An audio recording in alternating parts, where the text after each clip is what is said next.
तहरीक इंसाफ के सीनियर रहनुमा फवाद चौधरी साहब ने हमें ज्वाइन किया है। फवाद चौधरी साहब, बहुत शुक्रिया आपका। फवाद चौधरी साहब, तौहीन इलेक्शन कमीशन केस में इमरान खान आपके खिलाफ, असद उमर के खिलाफ काबिल जमानत वारंट जारी किए गए हैं, क्या कहेंगे आप? देखें, पहली बात तो ये है कि ये जो वारंट है ये गैर कानूनी है और ये हाई कोर्ट के फैसले की तौहीन है। हम इसके खिलाफ जो है वो कंटेम्प्ट ऑफ कोर्ट में जाएंगे इलेक्शन कमीशन के इस ऑर्डर के खिलाफ। हाई कोर्ट इसमें पहले ही मामला जो है उसको स्टे कर चुका है, पहली बात।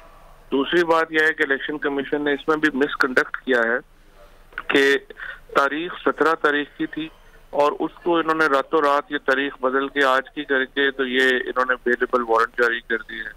तो इलेक्शन कमीशन में जो मैं समझता हूँ कि जो ऑर्डर्स हैं ये कॉन्टिन्यूटी है, ये सिलसिला जो इलेक्शन कमीशन ने शुरू किया हुआ है ये उसी सिलसिले की कड़ी है जिसमें कि पीटीआई के खिलाफ एक के बाद दूसरा फैसला देना है।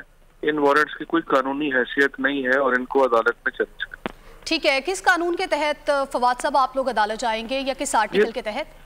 ये तो पहले ही आर्टिकल 199 के तहत पिटीशन जो है पेंडिंग है, जिसमें फुल बेंच जो है वो इलेक्शन कमीशन को रोक चुकी है फैसले फैसले, और उसमें उन्होंने ये भी कहा है कि आप कोई कोर्सिव मेजर जो है वो नहीं लेंगे या वारंट वगैरह जारी नहीं करेंगे।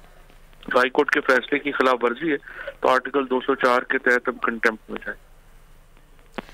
ठीक है, तहरीक इंसाफ के सीनियर रहनुमा फवाद चौधरी साहब, हमारे साथ बहुत शुक्रिया कि आपने बोल न्यूज के लिए टाइम निकाला।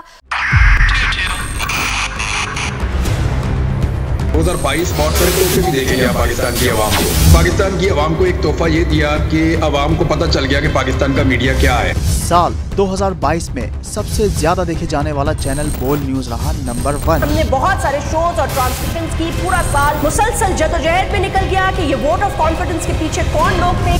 तोड़े रेटिंग के सभी रिकॉर्ड। सोशल मीडिया पर भी सबसे ज्यादा तेजी से 2.4 बिलियन व्यूज का संगे मील अबूर किया। एंकर्स को भी आवाम में सबसे ज्यादा मकबूलियत मिली और सोशल मीडिया पर भी बोल रहा सब पर भारी। सब्सक्राइब करें और बेल दबाएं ताकि कोई खबर रह न जाए।